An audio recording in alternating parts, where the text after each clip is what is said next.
ओम शांति। आजकल बहुत सारे संत लोग या सन्यासी लोग अपने आप को सद्गुरु कहते हैं, पर ये कोई नहीं जानता कि सद्गुरु का सही अर्थ क्या है।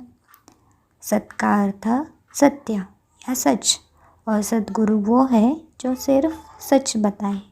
कोई इंसान सच को नहीं जानता, सिर्फ भगवान या परमात्मा ही सच बताते हैं। इसलिए सिर्फ उनको ही हम सत्यम शिवम सुंदरम कहते हैं। परमात्मा ही सिर्फ सच बताते हैं। परमात्मा कोई भी शास्त्र नहीं पढ़ते, लेकिन जो लोग अपने आप को सद्गुरु कहलाते हैं वो शास्त्र पढ़कर ही हमें सुनाते हैं और अपने आप को सद्गुरु कहलवाते हैं। सद्गुरु तो वो है जो सबको सद्गति दे सके। कोई इंसान जिसे खुद सद्गति नहीं मिली वो हमें सद्गति कैसे दिला सकता है, क्योंकि वो खुद सद्गति का रास्ता नहीं जानते और ना ही वैकुंठ का। सिर्फ परमात्मा ही सद्गति का रास्ता जानते हैं और परमात्मा सिर्फ कलयुग के अंत में आकर हमें सद्गति का रास्ता बताते हैं। और ये समय भी कलयुग का अंतिम समय ही है। कलयुग माना कलह कलेश का समय। जब इस कलयुगी दुनिया का विनाश होगा तभी सब लोग सद्गति को पा सकते हैं। उसके पहले कोई भी सद्गति को नहीं पा सकता। परमात्मा कलयुग के अंत में आकर सद्गति का रास्ता दिखाकर हमें उनके साथ ले जाते हैं। सद्गति पाने का एक ही रास्ता है, हमें सब कुछ भूलना है जिसे हम अपना समझते हैं। यहाँ तक ये शरीर भी भूलना है और आत्माभिमानी बनना है। हमें अपने आप को अविनाशी आत्मा समझना होगा। हाँ, ये सच है कि हम एक आत्मा है, ना कि ये शरीर।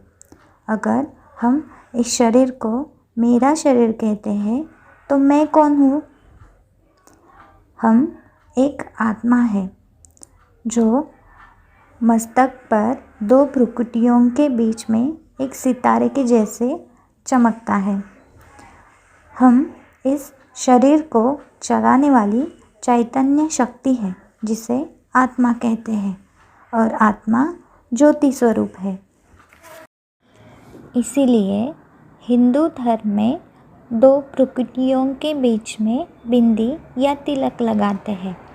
हम सच में एक अविनाशी आत्मा है, ना कि ये विनाशी शरीर। हमें अपने आप को आत्मा समझने के लिए अपने मन को परमात्मा से जोड़ना होगा। परमात्मा भी एक आत्मा ही है, बिल्कुल हमारी ही तरह, लेकिन सिर्फ फ़र्क ये है कि उनको अपना शरीर नहीं है, इसलिए वो हमारी तरह जन्म और मृत्यु के चक्र में नहीं आते हैं। और वो परमात्मा है और हम आत्मा है, जिनका नाम शिव है। वो हमेशा आत्मा ही रहते हैं, कोई शरीर नहीं लेते। इसलिए बाकी सब देवी देवताओं की मूर्तियाँ हैं और शिव का ही शिवलिंग है, और उनकी पूजा हम शिवलिंग के रूप में ही करते हैं। शिवलिंग परमात्मा का प्रतीक है, जो शिव का असली रूप है, ज्योति स्वरूप। जब हम परमात्मा को ज्योति स्वरूप में याद करते हैं तब हम परमात्मा की तरह पवित्र बनने लगते हैं। जब इस कलयुगी पुरानी दुनिया का विनाश होगा तब सब आत्माएं परमधाम अपने असली घर चली जाएंगी।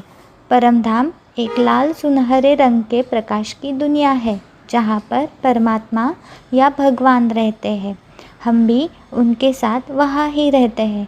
जितनी हमारे पास पवित्रता की शक्ति होगी उसके आधार पर हम फिर से इस धरती पर नई दुनिया में जन्म लेंगे। नई दुनिया को स्वर्ग या सतयुग कहते हैं, जो इस पुरानी कलयुगी दुनिया के अंत के बाद आएगा। ये सब ज्ञान क्या आपने किसी भी धर्म के शास्त्र में पढ़ा है या किसी भी इंसानी गुरु से सुना है? नहीं, ये ज्ञान सिर्फ परमात्मा या भगवान ही देते हैं, जो परमात्मा हमें राजयोग के माध्यम से पढ़ा रहे हैं, जो सारे विश्व में फैल रहा है। परमात्मा जो हमें ज्ञान देते हैं उसे मुरली कहते हैं, जो हमें किसी भी ब्रह्मा कुमारीज़ के राजयोग सेंटर पर बिल्कुल मुफ्त मिल सकती है। आप भी इस मुरली को किसी भी भाषा में पढ़ सकते हैं, जो आपको गूगल पे मिल जाएगी। जब आप इस मुरली को हर रोज़ पढ़ना शुरू करेंगे, तब आपको ऐसा अनुभव होगा कि सब बुराइयाँ जैसे कि काम, क्रोध, लोभ, मोह और अहंकार ये सब खत्म हो रही है और आप परमात्मा की तरह पवित्र बन रहे हैं। ये जादुई बदलाव सिर्फ परमात्मा जो सच्चे सद्गुरु है वो ही कर सकते हैं, और कोई भी कलयुगी इंसान आपको सतयुग के देवी देवता की तरह नहीं बना सकता। परमात्मा के सिवाय ये काम कोई भी नहीं कर सकता। तो वो लोग अपने आप को सद्गुरु क्यों कहते हैं, जबकि वो परमात्मा के कर्तव्य के बारे में भी नहीं जानते। अगर आपको ये वीडियो अच्छा लगा हो तो अपने नज़दीक के ब्रह्मा कुमारीज़ के राजयोग सेंटर पर जाएं और डायरेक्ट परमात्मा से ज्ञान का लाभ लें। ये वीडियो देखने के लिए धन्यवाद। ओम शांति।